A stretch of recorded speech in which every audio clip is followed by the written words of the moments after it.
सवाल को। बहुत ही सिंपल सा सवाल है कि what should be subtracted from the product. ये एक लिखा हुआ है 3001 इंटू 101। इसमें से ऐसी कौन सी संख्या को सब्ट्रैक्ट कर दें। संख्या अपन ने x मान ली, ठीक है। आप बोलोगे सर x तो आप मना करते हो मानने के लिए, लो बेटे a मान लो।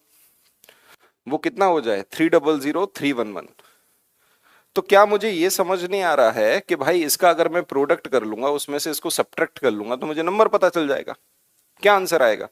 अब कई बच्चे बोलते हैं कि सर इसमें कोई और ट्रिक बता दो, मेथड बता दो।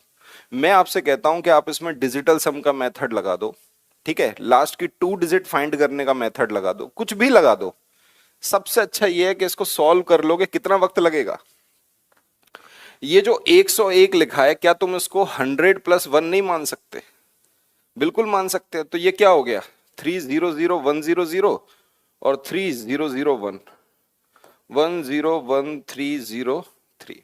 ये लो, ये आ गया। इसमें से इसको माइनस करना है। अब बस सब्ट्रैक्ट करने में अगर तुमने गड़बड़ कर दी तो बस फिर हो जाएगा गड़बड़। अगर तुमने घटाने में गड़बड़ कर दी, इतना बेसिक अगर आप गड़बड़ कर रहे हो तो जीवन फिर संकट में है। तो भाई 1 में से 1 गया 0, आपका 10 में से गया 9, यहां में 10 में से 3 गए 7, और ये आ गया 2। 2790 आंसर आ गया, ए ऑप्शन। ठीक है, इतना भी समय नहीं लगेगा आपको। अगले सवाल पे चलते हैं, बताइएगा इस सवाल का उत्तर।